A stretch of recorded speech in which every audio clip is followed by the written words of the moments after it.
Welcome to CCS-TV Weekly, where we bring you highlights and happenings from Coweta County Schools. For the week of January 16th, 2023, I'm Josh Johnson. And I'm Dawn Revere. We'll look ahead at the coming events for the Coweta County school system. But first, at their January 10th Board of Education meeting, the Coweta County School Board welcomed new 4th District Board member Rob DuBose. That I will truly and faithfully discharge all the duties required of me by law. DuBose and 3 returning board members were all sworn in by Coweta County Probate Court Judge Carrie Markham at the opening of January's regular board meeting. At-large member Larry Robertson, District 1 member Amy Dees, and District 3 member Beth Barnett were chosen by Coweta voters in nonpartisan board elections held in May and June, along with DuBose. Their new terms started at January's New Year meeting. I also want to thank Mr. Larry Robertson, Miss Amy Dees, and Miss Barnett again for running for this seat again. They didn't have to do it, and they did, and they did it for good reasons.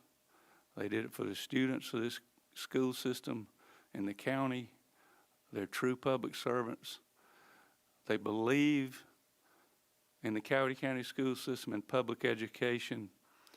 And it's a great night for Coweta County and the school system to also add Mr. Rob DuBose, who also shares those same qualities. And now we have a full board that truly supports and believes in public education, the Coweta County school system.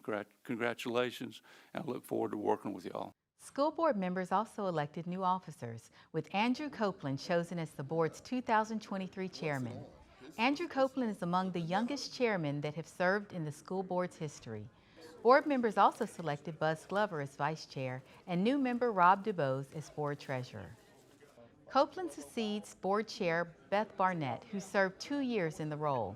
The school board has followed the tradition of cycling board chairs among members every 2 years. Board members thank Barnett for her service.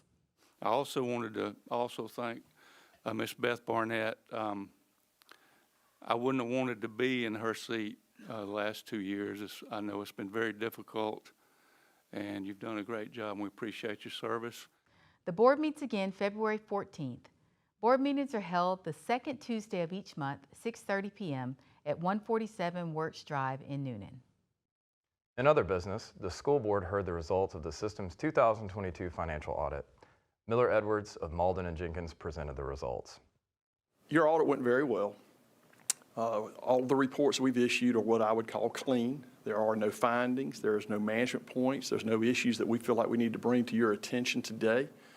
We do believe your financial report that is presented to you all does present fairly in all material respects, your financial condition, your results of operation, and all those kind of things.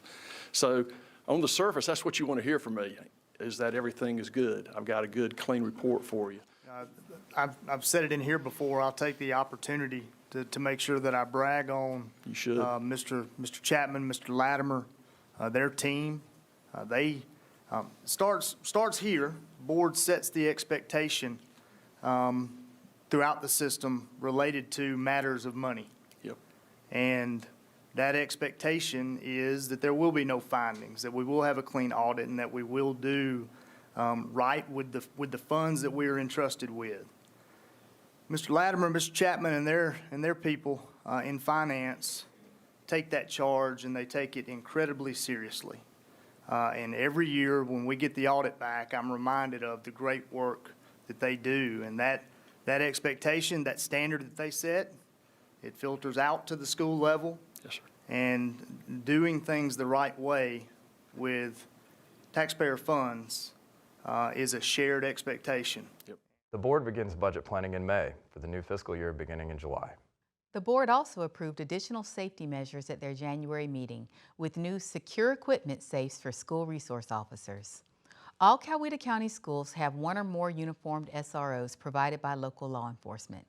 That's one of several safety and security measures provided in Coweta schools.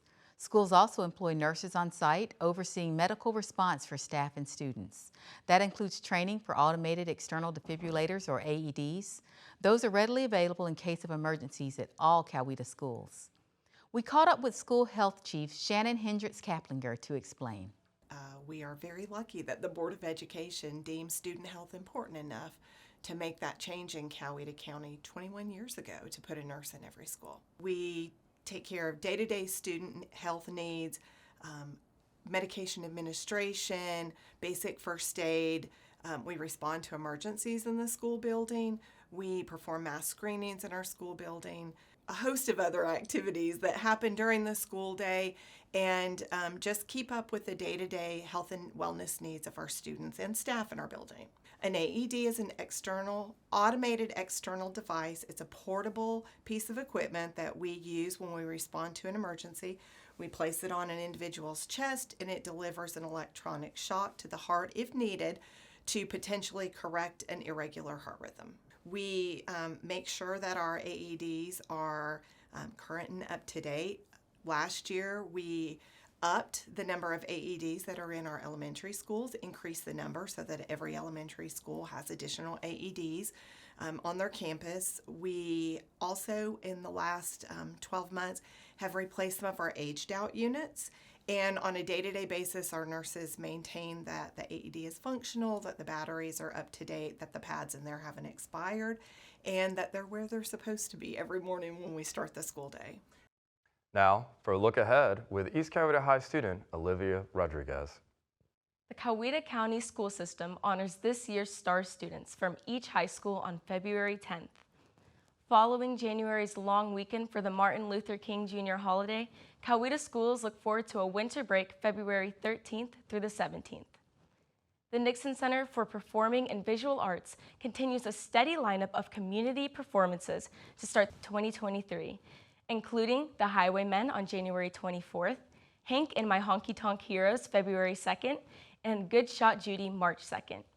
To see more upcoming Nixon Center school and community events, and for ticket information, go to www.thenixoncenter.net. Thanks, Olivia. Coweta County High Schools also honored this year's 2023 Governor's Honors Nominees. One of my favorite events of the year, Governor's Honors Program Breakfast, because I get to be joined and start my day with our best and brightest. Just being in this room this morning is a tremendous accomplishment, students. 60 students from all 3 high schools and CEC were honored at the annual Governor's Honors Breakfast held at the Nixon Center. The nominees to this year's Governor's Honors Program will attend state-level interviews in January and February. A successful interview may land them a spot in the prestigious summer residential program for gifted and artistically talented high school scholars. The Georgia Governor's Honors Program, GHP, is an annual 4-week summer residential program for Georgia students held June 17th through July 14th this year. The highly selected program is designed to provide intellectually and artistically gifted sophomores and juniors challenging educational opportunities not usually available during the regular school year. The Central Educational Center and Evans Middle School hosted Leadership Coweta recently. The program exposes up-and-coming business and community leaders in Coweta to the major trends in the community. How did you find them? Through your bar? Participants observed STEM classes at Evans Middle and participated in manufacturing and business simulation at the Central Educational Center, provided by Georgia Tech. The day was intended to explore the relationship between Coweta schools and the needs of business and industry. It is used to bring emerging leaders in the community, and some are already established leaders, but it's to give them a resource and a toolkit and knowledge about Coweta County and what our community offers so that when problems arise, they have the resources and the know-how and the network to go out there and help Coweta solve problems and keep moving us forward. And today is like the Education to Career Ecosystem Day.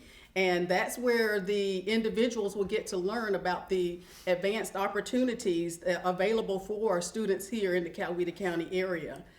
And that brings us to a close for today's show. Thanks so much for joining us. CCS-TV will return throughout the year to bring you stories from the Coweta County school system. Now to close out this episode, we'll go to Coweta Superintendent Evan Horton for his parting thoughts. Congratulations to Gwendolyn Weta of Evans Middle School, the winner of our 2023 Coweta County School System Spelling Bee. That gives you the opportunity for a championship word, and that word is eczema. Repeat that, please. Eczema. Eczema. E-C-Z-E-M-A. Eczema. That is correct. Ms. Weeder, you are the champion for 2023 Spelling Bee. Congratulations. I congratulate Ms. Weeder and Edward Hoot of Lee Middle and all of our 28 county spelling bee competitors.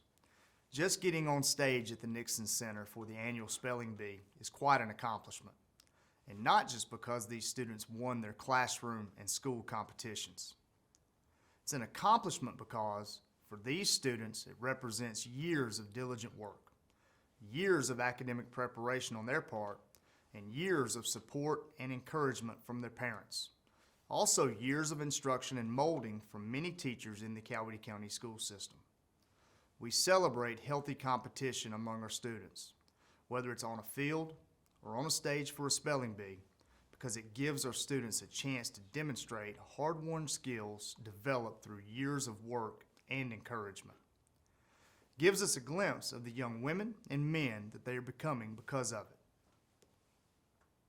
Our annual spelling bee in January also launches the second half of our school year and a long season of competitions and honors for our students.